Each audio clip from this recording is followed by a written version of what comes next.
Mesdames et messieurs, bonjour. Il est 19h10. La séance du conseil municipal de la Notoire est ouverte.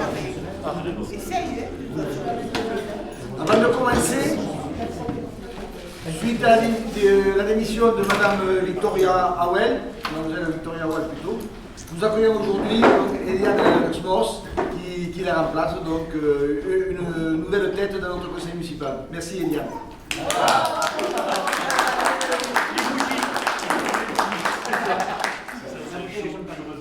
Il y a eu un effet, quoi. Pour vérification, donc aujourd'hui la secrétaire de séance sera Madame Boisard.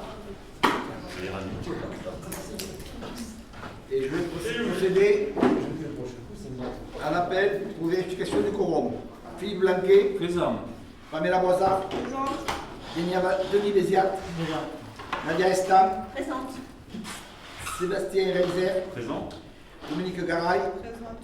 Paquita Zanin. Présente. Serge Bourrel. Présent. Jean-Paul Néral. Présent. Pierre Guéral. Présent. Chantal Roboux. Présente. Richard Ludwig-Isaac. Présent.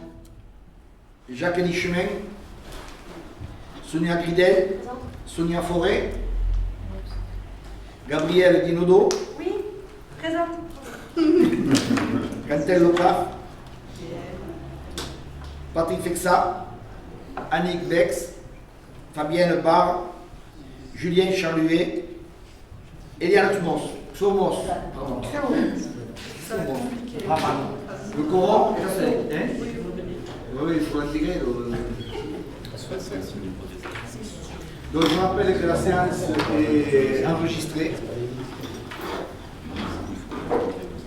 Dans le premier point, approbation du procès verbal du conseil municipal du 27 juillet.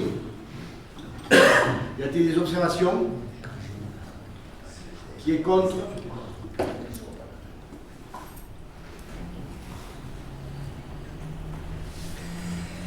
Adopté. Point suivant, information sur les décisions prises par le maire par délégation du conseil municipal depuis la séance du 27 juillet. Donc vous avez la liste des dépenses engagées. Y a-t-il des observations? Ok. Peut-être juste à noter qu'il y a eu encore beaucoup d'investissements pour la 5e classe, la restauration scolaire. Il y a beaucoup De points liés aux frais. écoles. Voilà. La nouvelle équipe étant en place, ils ont fait part d'un certain nombre de besoins, et donc on ira bien.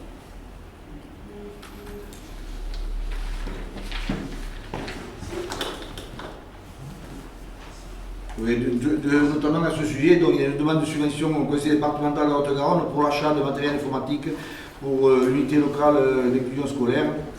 Donc c'est les ULIS donc. De l'école élémentaire de Venerque. Le montant de cette acquisition est estimé à 1 991 €, soit 1 659 hors taxe. Ouais.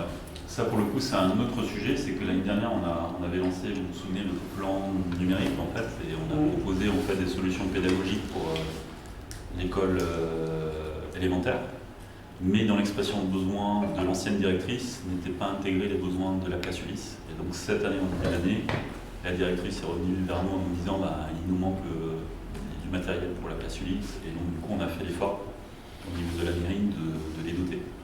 Donc malheureusement c'est pas couvert dans le plan numérique, mais Madame Belvert nous a quand même trouvé une solution pour avoir une partie une subvention pour couvrir ces frais. Donc le premier point demandant une délibération et le point numéro 0601. Donc c'est demande d'une aide financière au conseil du département de la Haute-Garonne pour le fonctionnement du réseau d'aide spécialisée aux enfants en difficulté, le RAZED, présenté par M. Reiser. Ouais, donc du coup, comme chaque année, le réseau d'aide spécialisée aux enfants en difficulté, c'est un organisme là, une structure qui a été mise en place sur la commune de Venerque et qui rayonne sur 11 autres communes, hein, d'accord. Donc cette structure, elle n'est pas que dédiée à Venerque, mais il a été décidé de l'implanter sur la commune de Venerque. Donc il y a une personne, en fait, un spécialiste qui vient intervenir dans les différentes écoles pour aider des enfants qui sont en difficulté. Hein. Donc c'est rien à voir avec le dispositif Ulysse, hein, c'est un autre dispositif à part. Et nous, à Venerque, simplement, on les aide en fait à acheter du matériel pédagogique, à des crayons, des stylos et autres. Et pour ça, on a droit à une subvention qu'on demande, qu'on sollicite auprès du département de la Haute-Garonne. Vous avez en pièce jointe le rapport en fait du RASED. Chaque année, ils émettent un rapport sur les activités du RASED. Combien d'enfants ils ont rencontrés, quel type de situation, ainsi de suite. Juste, tu dis que ça a été implanté à Benerc, ça veut dire qu'ils ont créé un nouveau RASED ou ils l'ont déplacé dans notre village pour le mettre à Benerc? Non, c'est qu'il y a, alors je ne pourrais pas te dire en quelle année, hein, mais quand il a été décidé. Non, c'est pas cette année, hein, ça remonte maintenant à plusieurs années. Mais si tu veux, il fallait une ville accueil en fait, une ville d'accueil. En 2008. Et donc le montant, vous voyez, hein, c'est quand même assez. C'est pas très élevé, c'est 772 €, hein, ça correspond exactement à leurs besoins et donc fait une demande de subvention pour répondre. Donc, c'est simplement de valider la demande d'aide financière, donc qui est contre, qui s'abstient. Dans le point suivant, le point numéro 2, il s'agit de la participation financière de la commune aux frais de fonctionnement des écoles pour l'année scolaire 2021-2022, présenté par M. Reiser également. Donc, comme chaque année, c'est ma deuxième année, ou troisième, je ne sais plus maintenant, on doit effectivement établir ensemble et voter en fait les frais de fonctionnement des écoles. Alors pourquoi on doit faire ça? C'est parce qu'effectivement à Benerc, aujourd'hui, on accueille bien sûr l'ensemble des enfants qui habitent à Benerc. Comme c'est écrit dans le PD, en fait, on a aussi des conditions en fait, de dérogation. Les conditions de dérogation, c'est si un des parents habite à Benerc, il est accueilli sans participation financière à l'école de Benerc. Et aussi si les grands-parents habitent à Benerc, pareil, les enfants peuvent accéder à l'école de Benerc sans frais. On a avec une commune en fait une convention réciproque, il y a deux communes, Gréppiac et Vauvernet, pareil, des élèves des enfants qui viennent du Vernet ou de Gréppiac peuvent aussi accéder à l'école de Benerc gratuitement. Pour toutes les autres situations, et forcément vous le comprenez aujourd'hui, vu la situation des effectifs aux écoles, on n'accepte aucun autre dossier, mais dans l'hypothèse où on accepte un autre dossier, la commune en fait, où l'élève réside doit verser des frais en fait à la commune de Benerc en compensation. Déjà pour les juristes. Alors exactement, le cas particulier qui nous intéresse ici, parce que comme je vous disais, malheureusement aujourd'hui on n'accepte aucun enfant de notre commune parce qu'on n'est plus en mesure. On a quand même le cas des ULIS en fait. Donc là c'est un autre dispositif, hein, c'est le dispositif ULIS qui décide où il positionne en fait les élèves, hein, c'est pas nous qui décidons. La NDPH, tout à fait. Et donc en fonction, donc là automatiquement la commune où réside en fait l'enfant doit payer les frais de fonctionnement à la commune de Benerc. Donc c'est pour ça qu'on fait tout cet exercice de calcul chaque année en fait de l'estimation de ces frais. Donc là, après, je ne vais pas forcément rentrer dans le détail, hein, mais vous comprenez bien dans la suite que forcément on fait un calcul en fonction du nombre d'élèves qui a été scolarisé sur l'école maternelle et sur l'école élémentaire. On fait un distinguo parce que sur l'école maternelle, il y a le coût en fait des ATSEM en fait, hein, qui pèsent beaucoup, donc on différencie les deux. Donc vous voyez le détail ici, en fait, hein, chaque fois c'est un calcul qui est fait sur l'année d'avant pour l'année d'après. Le nombre d'élèves, les charges, eau, électricité, entretien, les subventions, les charges de personnel, ATSEM, ainsi de suite. Et donc l'année dernière, en fait, pour mémoire, en fait, à l'école maternelle, les frais applicables pour une année scolaire, c'était 1 500 € par élève, et côté élémentaire 332. Et cette année, pour la maternelle, c'est 926, et pour l'élémentaire, c'est 371. Une petite baisse sur la maternelle, mais c'est parce qu'il y a eu plus d'élèves. On a eu plus d'élèves, donc forcément le taux diminue, ramené à l'élève. Et sur l'élémentaire, par contre, on a eu beaucoup plus de frais, en fait, notamment au niveau du chauffage, et des coûts de gaz, en fait, donc, qui fait que ça a un peu augmenté. Voilà. Et le fait qu'on ait une 5e classe avec une ATSEM en plus n'a pas augmenté le... Alors c'est pas encore le cas. Ah, Ça on aura les calculs pour l'année d'après. L'année prochaine. L'année de référence, là c'était 2020, 2021, mais on peut imaginer que forcément le nombre d'effectifs va encore augmenter, a déjà augmenté, excusez-moi, ramené en fait par élève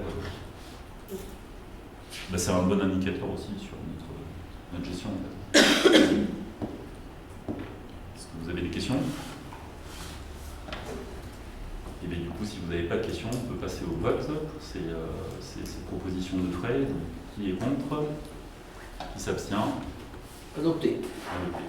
Le point numéro 3, toujours présenté par M. Reiser, création d'un emploi non permanent d'adjoint technique à temps non complet pour faire face à un accroissement temporaire d'activité. Comme chaque année, non, pour le coup, c'est pas comme chaque année. Comme je vous l'avais expliqué en juillet, en fait, on a quand même beaucoup travaillé avec Mme Belvert et puis les différents services à construire afin à retravailler le mode de fonctionnement pour la rentrée.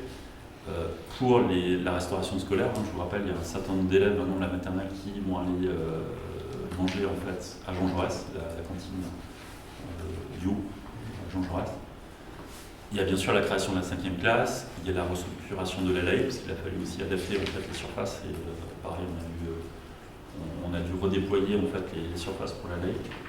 Là, ici, notre problématique, alors je ne sais pas si vous vous souvenez, en juillet, on avait retravaillé tous les emplois du temps des agents municipaux, on a titularisé un certain nombre de personnes, donc ça, c'est des emplois stables pour la mairie, qui n'ont pas vocation à bouger, et on avait aussi créé 3 emplois non permanents, pour pallier en fait à des pointes de charge en fait dans la journée, pour lesquelles pour l'instant on avait considéré que c'était plus intéressant de voir comment l'année allait se dérouler en fait avant de pérenniser ces emplois.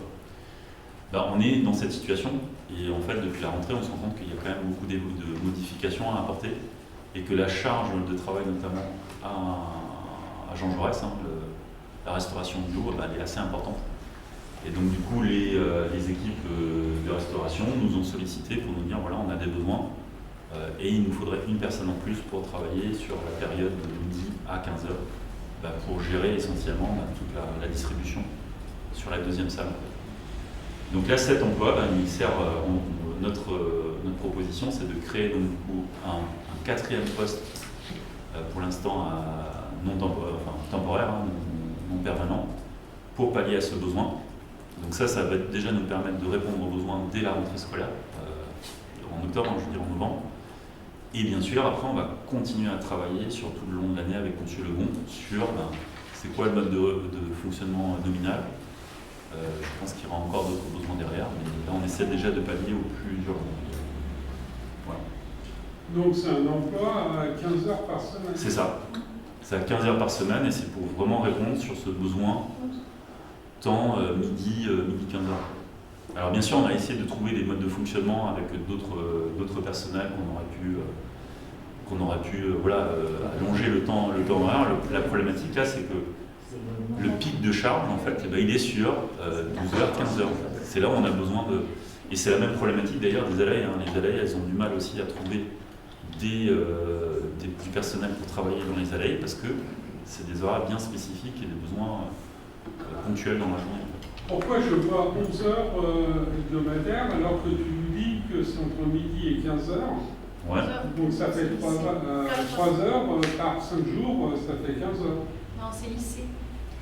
C'est lycée, c'est-à-dire que c'est des personnes qui ne travaillent pas pendant les vacances scolaires. Ah oui, Ils sont ok. payés quand même. Ok.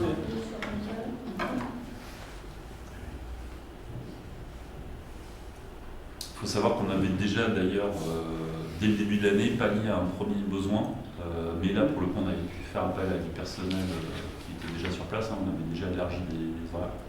Là pour le coup on n'a pas eu le choix. La bonne nouvelle c'est qu'on a déjà trouvé la personne. Il suffit de voter ce soir et on aura une solution. Est-ce que tu peux nous dire comment ça se passe la 5e classe là par rapport aux appréhensions que l'école avait? Quelle appréhension? Les appréhensions de quantité dans la cantine justement, dans la salle où il y a la LAE le soir, tu sais, la salle de motricité.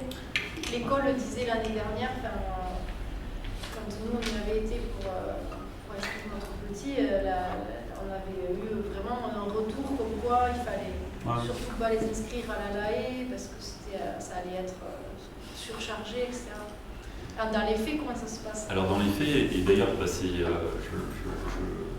en juillet, en fait, au dernier conseil municipal, je passais du temps justement à expliquer tout ce qu'on avait mis en place avec Madame Belvert et les équipes. En fait, en juin, juillet, on a pris beaucoup de temps mais joint avec les LAE, nos équipes, les directrices pour organiser tout ça. Et donc effectivement, la cantine, la réponse a été de déplacer en fait les élèves vers la cantine du haut, donc ce qui fait que à la cantine du bas, c'est beaucoup plus raisonnable. Le petit bémol, c'est quand même qu'on n'avait pas imaginé qu'il y aurait autant d'enfants qui viendraient aussitôt manger à la cantine. En général, chaque année, entre septembre et les premières périodes de vacances, il y a peu d'enfants qui viennent manger. Donc on était passé dans un mode de fonctionnement, on s'était dit on n'aurait pas plus de 40 élèves à l'école maternelle, au moins sur cette période-là. Il s'est avéré que très tôt, beaucoup d'enfants sont venus manger. Donc du coup, c'est pour ça qu'aussi, on est obligé d'adapter et de faire transférer beaucoup plus d'enfants du bas vers le haut. Donc ça, c'était quand même la grosse réponse sur la problématique de la cantine. Et après, sur la LAE, bien sûr, il y avait la problématique de la place pour la LAE. Il était hors de question d'accueillir tous les enfants uniquement dans le centre la partie gym de l'école. Et c'est pour ça qu'on a ouvert des salles supplémentaires à la primaire. Donc il y a une partie en fait des enfants de la maternelle pour la LAE qui vont à la primaire. C'est les plus grands, tout à fait. En plus, ça fait une transition. Donc on avait prévu les dortoirs, enfin très honnêtement, je pense qu'on a vraiment fait tout ce qu'il fallait pour avoir une entrée scolaire la plus normale possible. Bon, il y a des ajustements, c'est normal, et on est en train de travailler dessus. On rencontre la LAE encore mardi prochain pour continuer à avoir le retour et continuer à adapter. Oui, donc c'est pas pire, mais on voit quand même les limites finalement du bâtiment. Les limites, à un moment donné, c'est les limites de surface. Oui, si par exemple la population grossit et qu'il y a des nouveaux petits qui arrivent, ça va être... c'est pour ça qu'on on est en train de travailler sur le projet de créer une nouvelle école. Le vrai indicateur pour moi va être la rentrée prochaine en fait. Parce que là on a eu quand même une grosse augmentation. Est-ce que ça va continuer comme ça ou est-ce que ça va se stabiliser? Est-ce qu'on va avoir une baisse? Est-ce que les arrivées sont supérieures au départ? Oui. Et voilà, c'est ça. C'est imprévisible. Après, l'année prochaine, on continuera à s'adapter. Je veux dire, on prendra éventuellement de la place, on se réappropriera à la maison de Boustalé, pourquoi pas. On peut imaginer plein de choses. Enfin, malheureusement, il faudra bien qu'on loge. Il faudra bien qu'on loge les élèves, on n'aura pas le choix. Non, mais c'est des idées, mais il faudra bien à un moment donné qu'on s'arrête. Après, des solutions, il y en a. Non, les solutions existent. Maintenant, il faut que le problème existe aussi. C'est ça.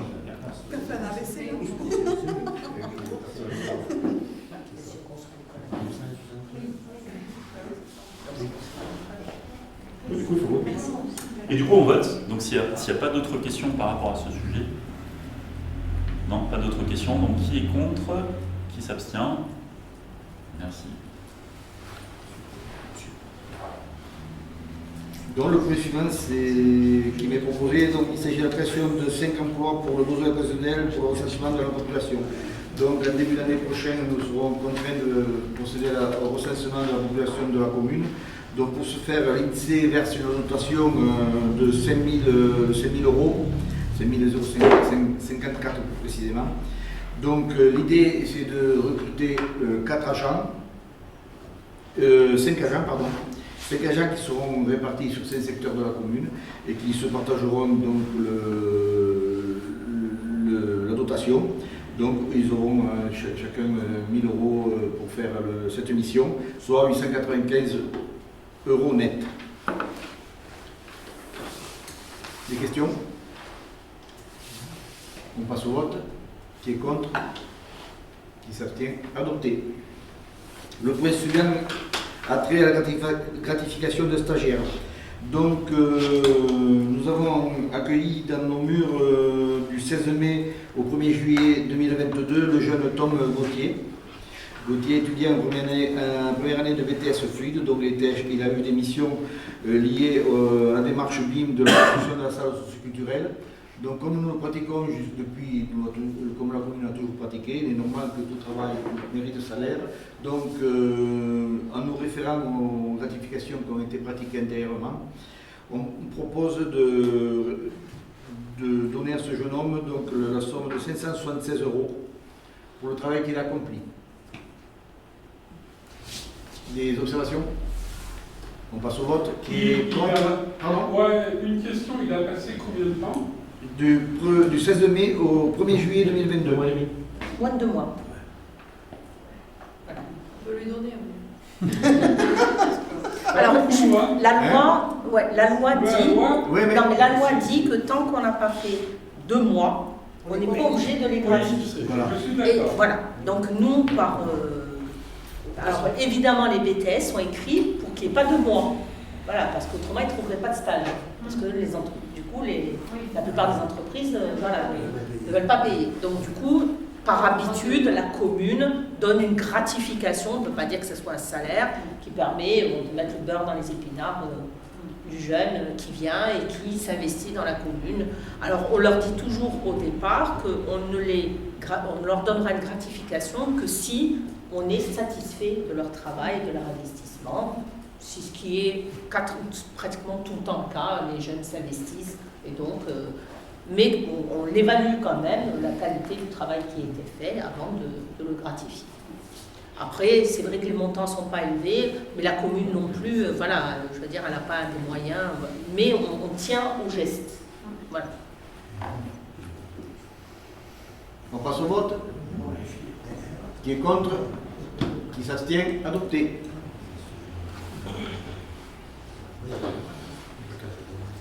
Le point suivant, après la rémunération des vacataires à la distribution du support de communication.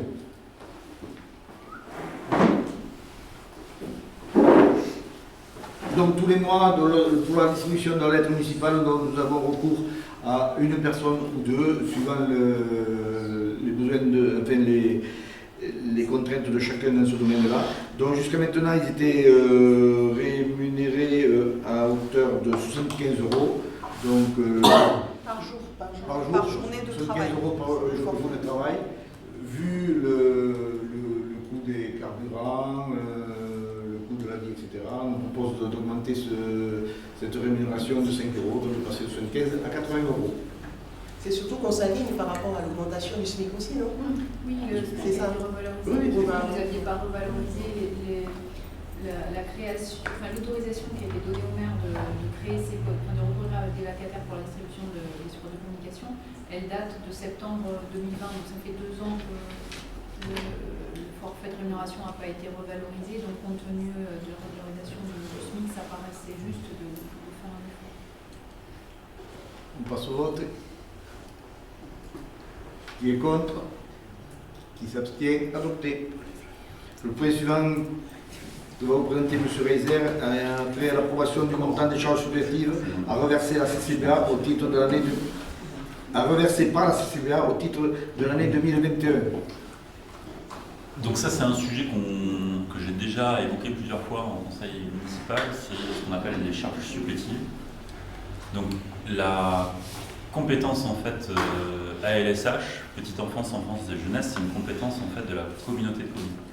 Et nous, commune de Venèrent, en fait, on a décidé de garder la main sur la compétence à la haie, d'accord. On gère les ALAE. Les ALAE, c'est matin, midi et soir, dans une journée normale.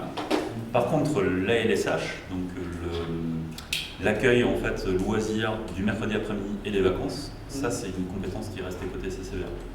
Par contre, on accueille, les enfants restent accueillis en fait sur les structures de Venèrent en fait le mercredi après-midi. Donc c'est des frais en fait que la mairie engage pour du personnel, de l'entretien de bâtiments et aussi des frais liés à la restauration scolaire.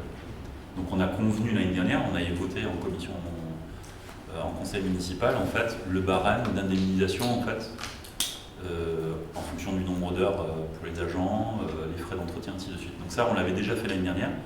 Là aujourd'hui ce coup-ci en fait on ne fait que voter les indemnités et donc ces charges supplétives que la CCBA va nous verser au titre de l'année. D'accord. Donc forcément, il y a un aller-retour, ça a été voté au conseil communautaire et ce soir, il faut qu'on le vote en conseil municipal. Donc les frais, une fois qu'on a fait le calcul, il y a l'annexe, je pense, en note de synthèse, le total, c'est un total de 12 036 € et 70 centimes. Voilà. Dire plus des questions, des questions par rapport à ça. Bon, bah, qui est contre? Qui s'abstient? Merci. Merci. Approuvé. On passe au point suivant, présenté par M. Béziat.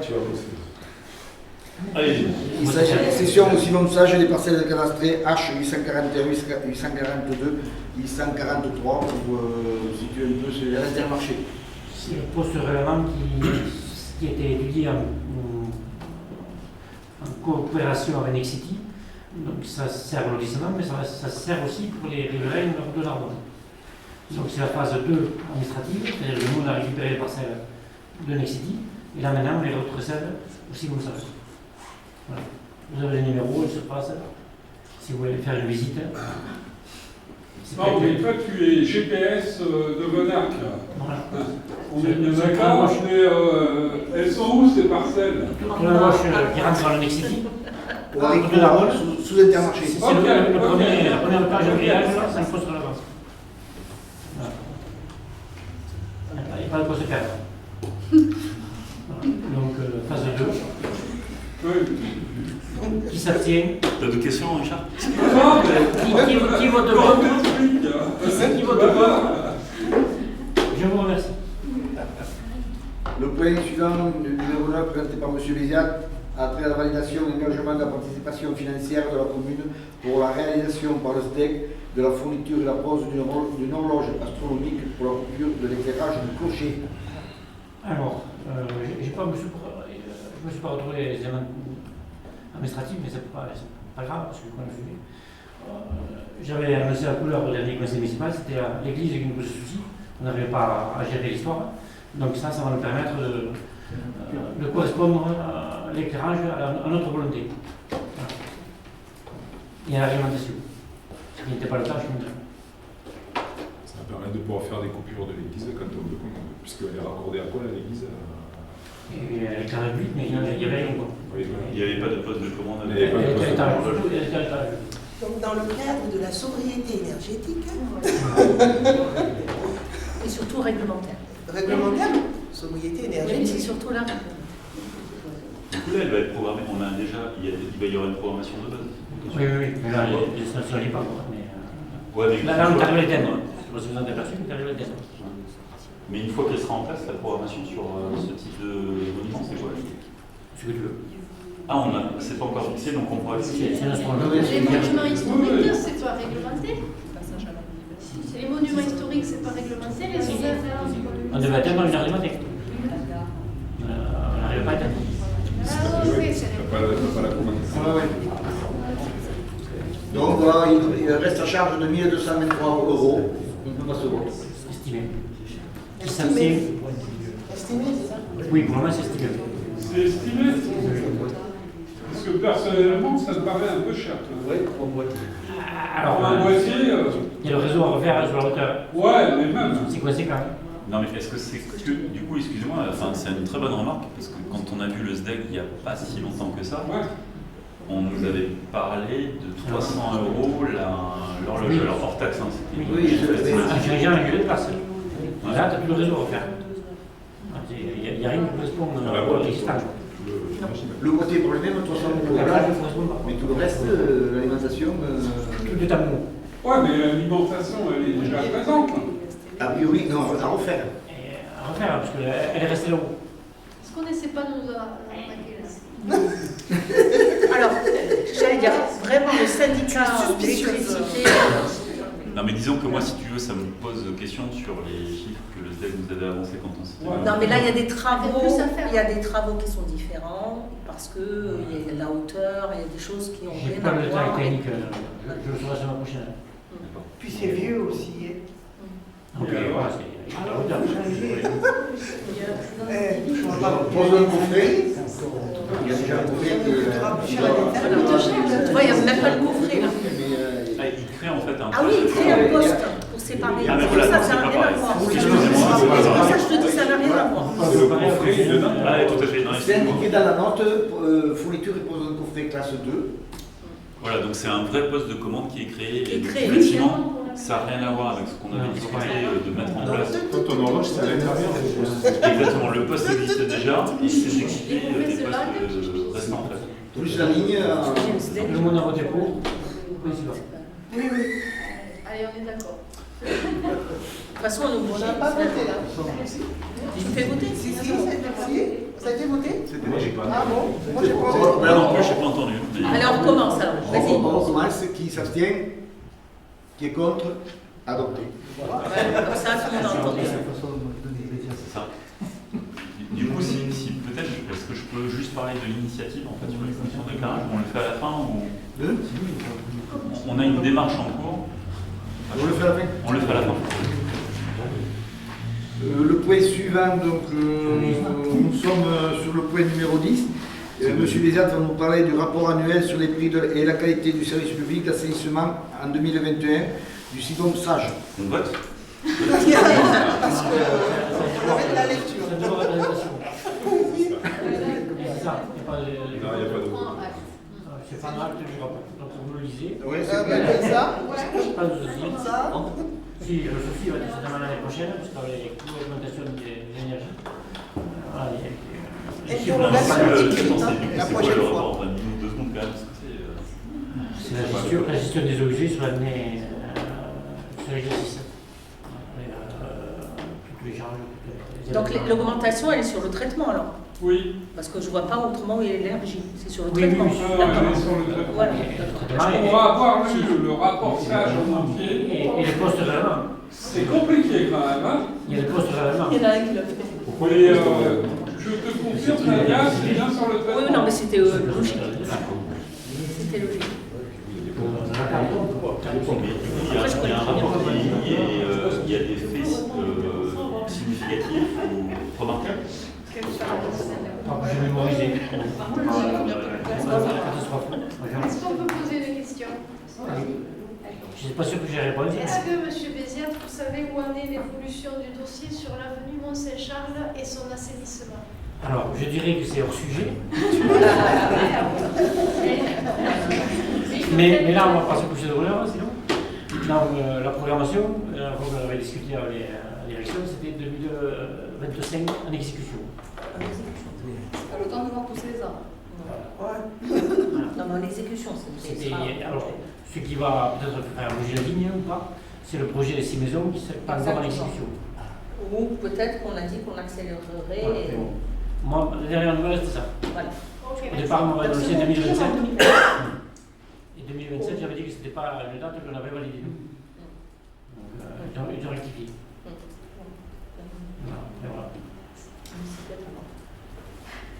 Voilà. Voilà pour le rapport d'activité. Oui, parce qu'il vaut mieux faire l'assainissement avec les trottoirs. Parce qu'après, quelques orages de temps, ce Ce sera. sujet n'était pas soumis au vote, on passe au point suivant, le point numéro 11, toujours présenté par M. Béziat. Rapport du délégataire assainissement 2021. C'est une prise. Oui, c'est pas l'acte du rapport. C'est quoi Il y avait le deuxième rapport. Il y avait un deuxième rapport. Tout à fait. Alors, Richard, dis-moi la place, c'est 80 000. Richard, est-ce que tu peux venir? C'est le deuxième rapport de 45 pages. Richard, en fait, il y a Denis qui demande l'appel à un ami en fait. c'est bon, 55 ans. C'est ça. Donc, de quel rapport parlons-nous là? De l'approbation du rapport délégataire d'assainissement ou de... Oui, c'est ça. Oui, c'est celui-là. Ok. C'est bon, compris. Ben, c'est pareil. Ouais, Invivable. Il faut le lire. C'est à peu près, c'est pas une synthèse. Mais on l'a tous lu. Il faut le lire. Mais franchement, les frais ne paraissent pas énormes. Et c'est vraiment bien contenu au niveau du SAGE actuellement. Alors, globalement, la politique du SAGE, c'est de c'est de diminuer le nombre de stations et de regrouper toutes les. Par contre, ils veulent origines. en créer une supplémentaire. Oui, il va y avoir une par rapport au territoire qui n'est pas encore fournie. Oui. Mais globalement, voilà, ils rationalisent Les ouvrages. les coûts de fonctionnement. Mais bon, après, voilà, c'est. Bon. Oui, je comprends le document, honnêtement. Excusez-moi, mais le portrait du président, c'est le même.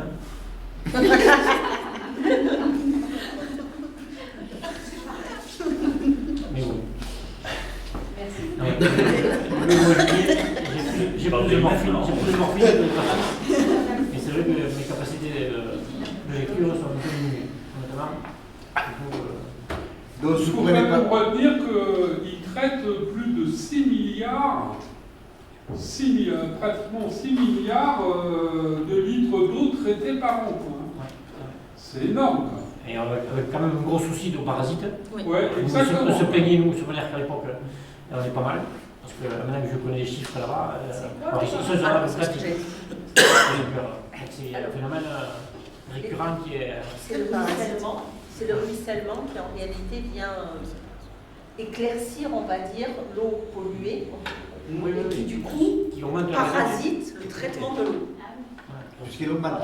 Ah oui, voilà. Entre le volume Voilà. Alors que d'une façon...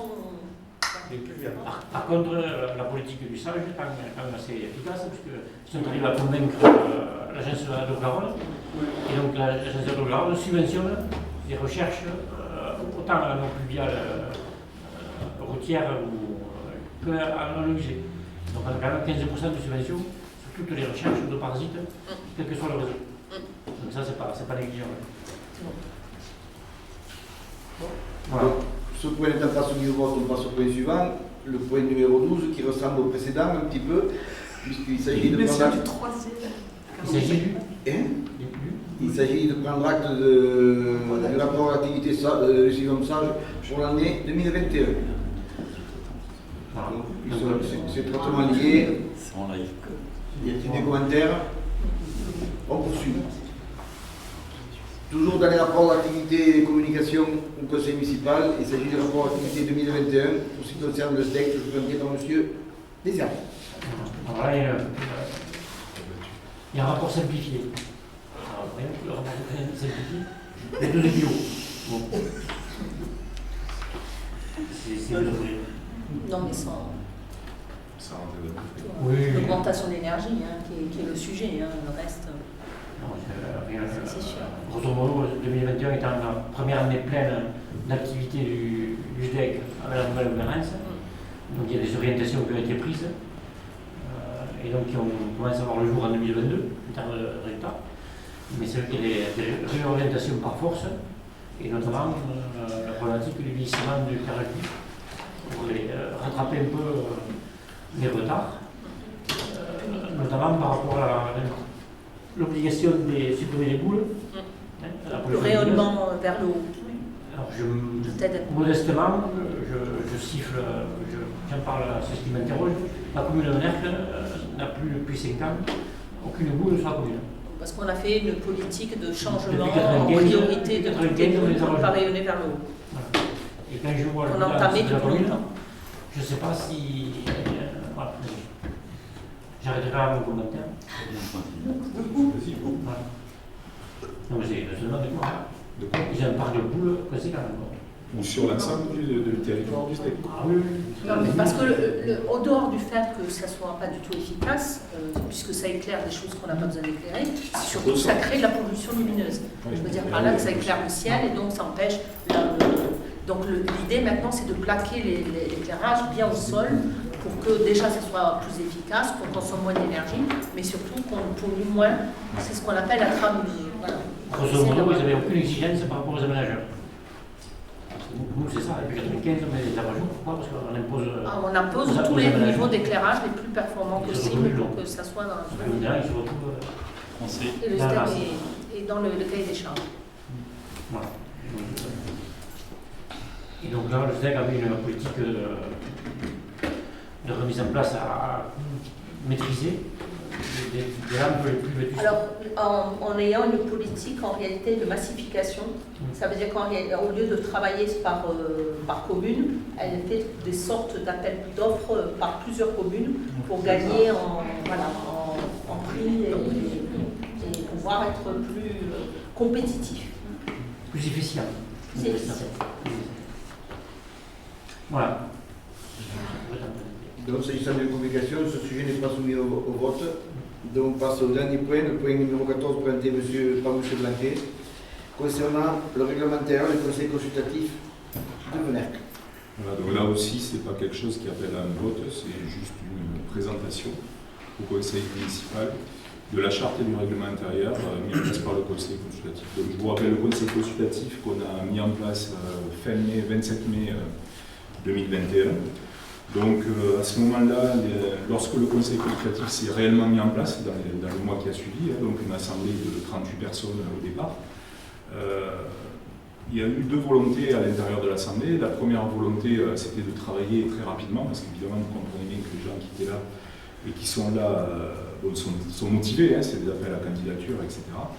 Et donc on a très rapidement organisé des groupes de travail. Les groupes de travail, pas question de les débrider, il fallait qu'ils démarrent. Donc ils ont démarré dans leur partie, et aujourd'hui d'ailleurs ils travaillent pas mal sur pas mal de sujets. Mais il y a eu un groupe de travail, le groupe Citoyenneté, qui a voulu se pencher sur une charte et un règlement intérieur. Chose qui était quand même une demande aussi de notre part, hein, de cadrer le fonctionnement quand même du conseil consultatif, parce que toute instance doit avoir à un moment donné un règlement. Et donc ce travail a été long.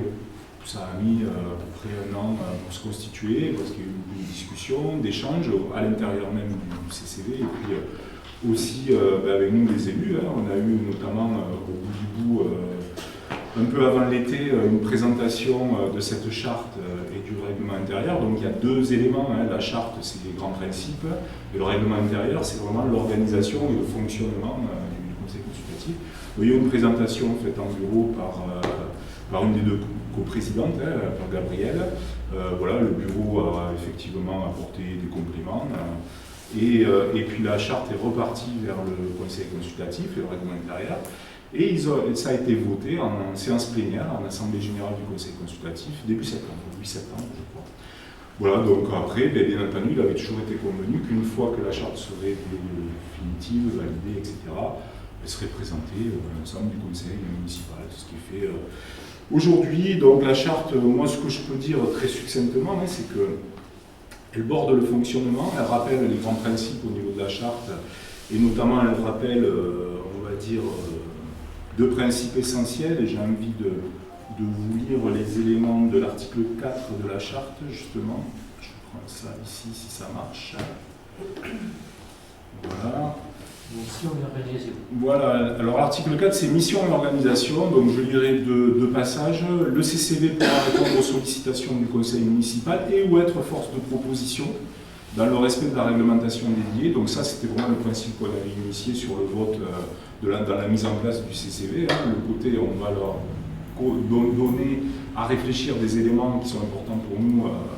Voilà, d'avoir l'avis de personnes extérieures, citoyennes, etc. Et puis le côté être eux-mêmes dans leur groupe de travail, peut-être de réfléchir. C'est exactement ce qui se passe aujourd'hui. On leur a confié du travail sur les aménagements des berges de l'Ariège. Sébastien parlait tout à l'heure de l'éclairage public, c'est exactement ce qui est en train de se faire. On leur a confié une mission de réflexion sur l'extinction de l'éclairage public. Moi-même, au niveau de la commission économie locale, je leur ai confié une réflexion sur la possibilité de mettre en place une consultation citoyenne autour du marché, puisqu'on a une réflexion nous, au niveau de la commission autour du dynamisme qu'on pourrait apporter au marché hebdomadaire. Voilà. Et inversement, eux aussi, je vois au niveau de mes délégations, hein, puisque c'est celle que je maîtrise le mieux, il y a eu une réflexion portée par le groupe Dynamique du village sur la mise en place d'un géocaching. Donc ça a été initié par eux, c'est en train de se mettre en place. Voilà, c'est une prise d'initiative de certaines personnes. C'est un terme patois, occitan, comment ça s'appelle? Géocaching. C'est un jeu de piste grandeur nature à l'intérieur du village. Voilà. Avec modernisé, avec possibilité de le faire aussi à travers une appli ou pas. Et il y aura aussi des tubes dans le village cachés et on pourra trouver des éléments. Bon, enfin, voilà, donc la mise en place se fait dans les 2 sens. Et puis j'ai envie de lire aussi un autre passage de l'article 4 qui dit que les élus concernés valident ou non le lancement du projet et les modalités de mise en œuvre, rôle, responsabilité de chaque acteur. Voilà. Tout ça pour expliquer que une fois que le conseil consultatif va apporter et poser des projets sur la table, après c'est la mairie qui reste maître d'œuvre, on va dire, de la mise en route des projets. avec bien entendu la possibilité, parce que vous comprenez bien qu'on a des gens qui sont quand même très motivés dans ce conseil consultatif. En tout cas, là, le groupe qui s'est mis en route, hein, parce que ce qu'il faut savoir, c'est qu'il y avait 38 personnes qui se sont portées volontaires. Aujourd'hui, au bout d'un an et demi, c'est-à-dire au bout de la mise en route, on a une grosse vingtaine de personnes qui sont là, qui travaillent, qui dans les différents groupes, etc. On en a un petit peu perdu en route, mais je peux dire c'est normal, c'est la vie d'un groupe. Ouais, c'est franchement très très bien, sachant qu'aussi on est dans un esprit au niveau du conseil consultatif de renouveler ceux qui décident de partir en route. Donc il y a l'idée aujourd'hui de rapprocher les jeunes, puisqu'on n'a pas été au bout de la démarche pour l'instant du conseil municipal des jeunes. Donc aujourd'hui, on va essayer de faire rentrer des jeunes dans le conseil consultatif, pourquoi pas de faire un groupe jeune à l'intérieur du conseil consultatif, mais ils auront aussi accès aux autres groupes de travail. Bon, en fait, tout ça, ça vit, ça se met en route. Il y a des gens qui sont vraiment très motivés à l'intérieur du conseil consultatif. Voilà, donc il n'est pas question non plus de les brider par rapport à la mise en route des projets. Ils ont une volonté de réfléchir, de faire des propositions, mais parfois ils ont aussi une volonté d'aller dans l'action. Je pense par exemple, Sébastien, sur l'environnement, aujourd'hui il y a une question d'une journée, d'organiser une journée autour de l'environnement, etc. Voilà, et il me semble que là, des membres du conseil consultatif sont volontaires pour travailler sur... Donc pour la mise en œuvre, voilà, on est sur la mise en œuvre. Voilà, donc tout ça c'est quelque chose qui est en train de se mettre en route, de s'articuler, c'est pas toujours facile, mais ça se fait. Voilà. Donc, si je peux me permettre de partager mon expérience personnelle sur le démarrage du conseil consultatif, je pense qu'effectivement c'est une très bonne chose et le message il est positif de dire effectivement il faut qu'on travaille ensemble, il faut qu'on puisse développer sur toutes les idées qui sont proposées par le CCD et aussi dans l'autre sens, pouvoir utiliser le conseil consultatif comme de l'interview pour raisonner sur des dossiers. Après, je pense aussi que là, on est au démarrage, donc c'est un peu compliqué parce que chacun doit trouver sa place, son champ d'action. Il y a quand même, je pense, une forme de process, de procédure en fait, auquel il faut qu'on s'attache, parce que la difficulté des élus et des adjoints, c'est qu'il faut travailler en fait avec des partenaires qui ont des règles, qui attendent de nous, en tant que donneurs d'ordre, une mission et des objectifs clairs. Et à un moment donné, voilà, il faut pas.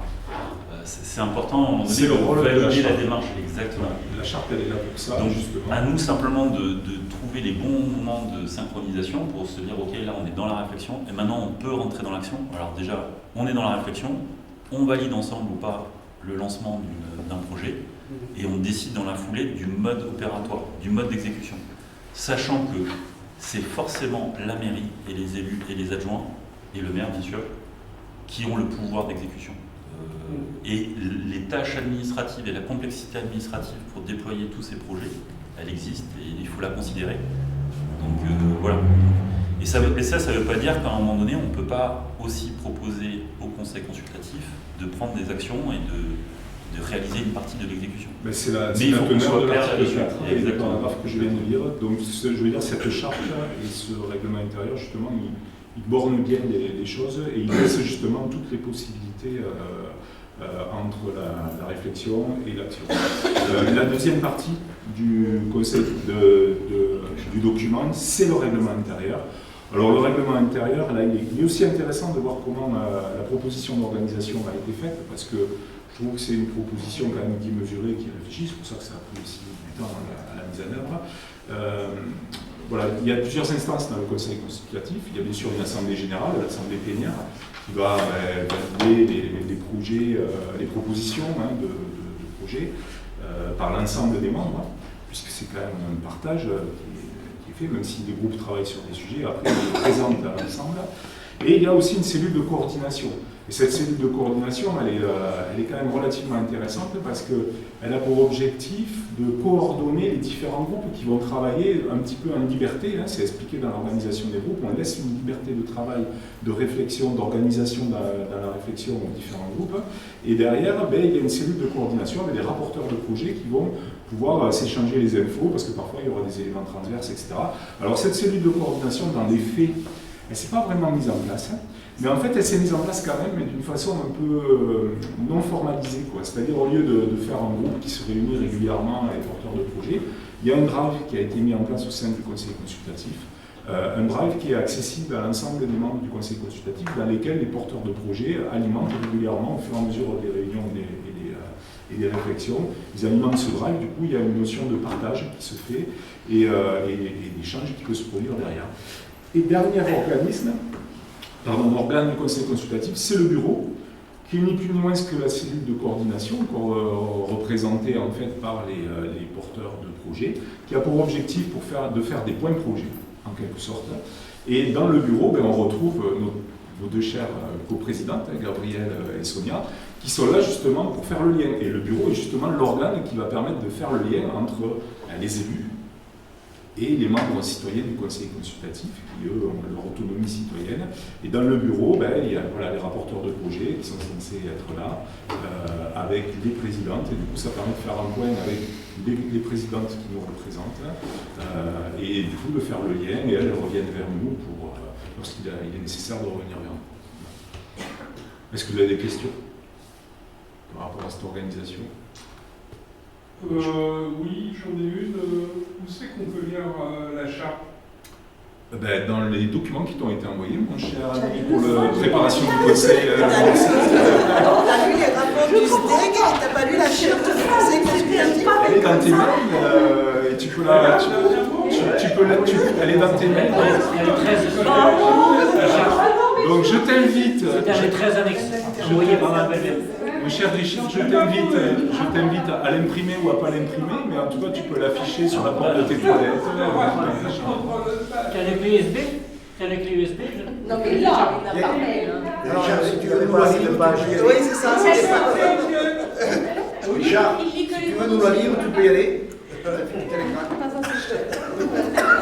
Y a-t-il d'autres? Ok, ceci étant dit, on passe au tour de table. Philippe, vite fait. On coupe, elle demande... Pardon? Il faut couper. Pardon, oui. Donc, oui, effectivement, il est 20h10, le conseil municipal est clos.